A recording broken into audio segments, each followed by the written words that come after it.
नमस्कार प्रणाम। हम मोनू पदिया। एगो बहुत बड़ा विवाद आज हमार फेसबुक के लाइव से रहनी, जब मगर उ लाइव के हम डिलीट कैले भी बानी। उ लाइव के लोग वीडियो डाउनलोड करके और विवाद बनावे खातिर, विवाद खड़ा करे खातिर लोग चैनल के माध्यम से सब अपन कैलन। ये बहुत बड़ा शर्मिंदगी के बात बा। और कुछ लोग व्यू पावे के चक्कर में अपन चैनल कुछ भी करतन, जौन के अइसन कुछ नहीं खे। हमारा अक्षरा सिंह से कोनो विवाद नहीं खे। अक्षरा जी से हमारा कोनो दुश्मनी नहीं खे, ना कोनो अक्षरा जी से हमारा कुछ एथू बा। हम अक्षरा जी के सपोर्टर भी बानी, या सपोर्ट भी कैले भी बानी। कई बार ये गलती हो गई बा हमारा से कि वीडियो वायरल हो गई बा।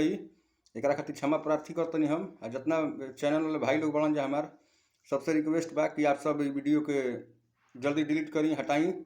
और हमारा अक्षरा जी से कोनो ऐसा विवाद नहीं खे, कोनो बात नहीं खे। हमारा अक्षरा जी हमेशा हमारा खातिर खड़ा होके, हम हमेशा उनका खातिर खड़ा होखब। ऐसा कोनो बात नहीं खे। बहुत बड़ा गलती भइल बा हमारा से एगो। और सब चैनल वाला भाई से हाथ जोड़ के ये निवेदन बा कि भाई साहब ये सब वीडियो एकदम आप लोग डिलीट कीजिए, क्योंकि लाइव जिस टाइम था उसी टाइम वीडियो डिलीट हो गया था। और जो गलती किया है, अब जो मेरा वीडियो शेयर किया है, मैं उसको तो जान गया हूँ। वो एंटी पार्टी मेरा है वो, इसीलिए वीडियो मेरा लाइव में आके देखा, वीडियो डाउनलोड करके मेरा वीडियो शेयर किया है।